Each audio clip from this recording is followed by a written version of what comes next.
di Indonesia sudah dalam taraf yang sangat parah. Kalau penyakit, saudara sekalian, tapi yakinlah kalau kau berikan mandat kepada kami, saya bertekad membentuk pemerintah yang akan membasmi korupsi dari Indonesia. Saya berdiri di hadapanmu. Saya bersaksi dan saya bersumpah kepadamu. Saya tidak akan memperkaya diri saya. Beberapa bulan sebelum rediviewed penangkapan Edi Prabowo oleh KPK terkait izin ekspor benih lobster, politikus Partai Gerindra Hashim Joyo Hadikusumo sempat curhat soal bisnis keluarganya. Adik Prabowo Subianto itu mengatakan bahwa bisnis keluarganya di bidang kelautan sudah lama, jauh sebelum Gerindra dapat jatah kursi Menteri Kelautan dan Perikanan. Hal ini jadi perhatian Putri Hashim, Rahayu Saraswati Joyo Hadikusumo, yang mencoba kembali mengingatkan publik mengenai tuduhan korupsi benur lobster. Calon Wakil Wali Kota Tangerang Selatan, Tangsel ini buka-bukaan soal budidaya dengan mengunggah konten di Instagram pribadinya, @rahayusaraswati. Ia mengajak followernya untuk menyaksikan kembali kanal YouTube Let's Talk with Sarah. Video ini diunggah pada Juli tahun 2020. Dalam video tersebut, Hashim Joyo Hadikusumo buka-bukaan soal bisnisnya yang sudah lama berkecimpung di dunia lobster. Saat ini, jumlah pekerjanya sudah mencapai ratusan orang. Keluarga saya sudah bergerak di bidang kelautan 34 tahun 1986. Ekspor pertama kami mutiara tahun 1989, 31 tahun lalu.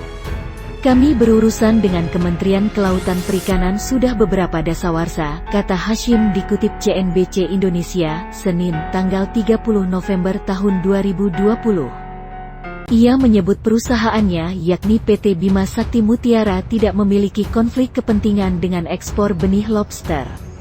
Sebelumnya, perusahaan itu disebut-sebut memperoleh jatah ekspor benih lobster dari Kementerian Kelautan dan Perikanan yang sempat dipimpin Edi Prabowo yang juga dari Partai Gerindra. Keluarga kami tidak begitu, kami suka uang, kami suka fulus, tetapi caranya tidak seperti ini. Kakak saya tidak mau merusak nama keluarga kami, katanya. Ia mengatakan, lahan basah bukan berada di sektor ini, melainkan di bidang pertahanan. Jika hendak korupsi, maka kewenangan dalam proyek Kemenhan yang bakal didahulukan, namun nyatanya Prabowo membatalkan proyek alutsista sebesar 50 triliun rupiah. Waktu itu saya guton dengan salah satu rekanan, kalau kakak saya minta 5% bersedia nggak? Oh bersedia pak, itu 5%. Tapi kami bukan seperti itu, sebutnya. Jauh-jauh hari sebelum penangkapan Edi Prabowo oleh Komisi Pemberantasan Korupsi (KPK) terkait izin ekspor benih lobster, beberapa bulan sebelumnya adik Prabowo Subianto yang juga politikus Partai Gerindra, Hashim Joyo Hadikusumo, sempat curhat soal bisnis keluarganya. Bisnis keluarganya di bidang kelautan sudah lama, jauh sebelum Gerindra dapat jatah kursi Menteri Kelautan dan Perikanan. Hal ini belakangan jadi perhatian Rahayu Saraswati Joyo Hadikusumo, yang merupakan putri Hashim yang mencoba kembali mengingatkan publik mengenai tuduhan korupsi benur lobster. Calon Wakil Wali Kota Tangerang Selatan, Tangsel ini buka-bukaan soal budidaya dengan mengunggah konten di Instagram, Facebook dan Twitter pribadinya, @rahayusaraswati. Ia mengajak followernya untuk menyaksikan kembali channel YouTube Let's Talk with Sarah. Video ini diunggah pada Juli tahun 2020. Keluarga saya sudah bergerak di bidang kelautan 34 tahun 1986. Ekspor pertama kami mutiara tahun 1989, 31 tahun lalu. Kami berurusan dengan Kementerian Kelautan Perikanan sudah berapa dasawarsa, kata Hashim dikutip Sabtu tanggal 27 November tahun 2020. Ia menyebut perusahaannya, yakni PT Bima Sakti Mutiara, tidak memiliki konflik kepentingan dengan ekspor benih lobster. Sebelumnya, perusahaan itu disebut-sebut memperoleh jatah ekspor benih lobster dari Kementerian Kelautan dan Perikanan yang sempat dipimpin Edi Prabowo yang juga dari Partai Gerindra. Waktu itu saya guton dengan salah satu rekanan, kalau kakak saya minta 5% bersedia enggak? Oh bersedia Pak, itu 5%. Tapi kami bukan seperti itu, sebutnya. Edi Prabowo ditangkap KPK. Poyono tamat cita-cita Prabowo jadi presiden. Penangkapan Menteri Kelautan dan Perikanan Edi Prabowo dinilai sebagai pukulan keras untuk Ketua Umum, Ketum Gerindra Prabowo Subianto. Politisi Gerindra Arief Poyono menyebut penangkapan Edi Prabowo telah menghancurkan cita-cita Prabowo menjadi Presiden RI.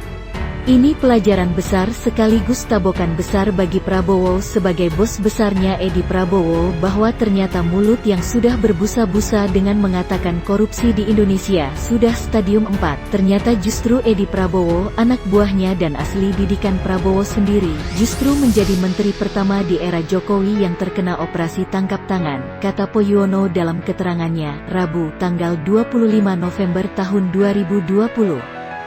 Menurut Poyono, Prabowo seharusnya sedari awal mewanti-wanti para kadernya di Gerindra agar tidak memanfaatkan kekuasaan untuk kepentingan pribadi.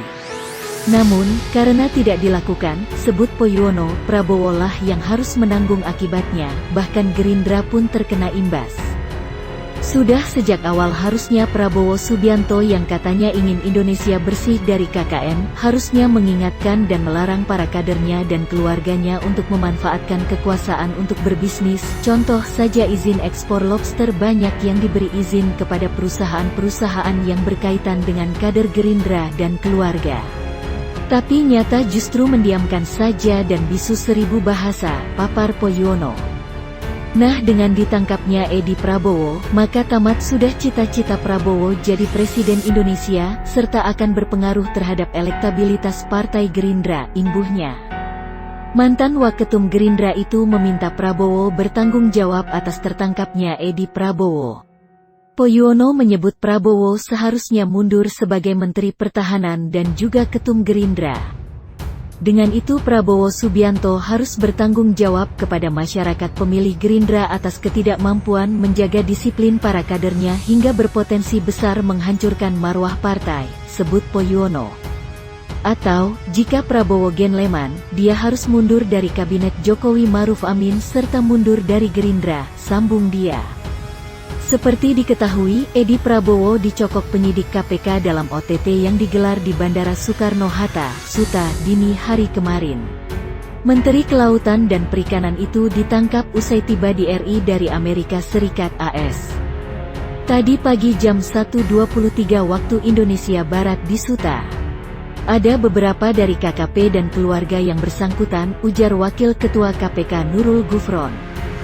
Edi Prabowo ditangkap terkait kasus ekspor benih lobster. Anggota DPR RI dari fraksi PDIP, Rizky Aprilia menyebut Komisi 4 sebetulnya sudah merekomendasikan Edi Prabowo agar menyetop sementara ekspor benih lobster. Rekomendasi itu merupakan hasil rapat antara Komisi 4 dengan Edi Prabowo pada tanggal 22 September tahun 2020.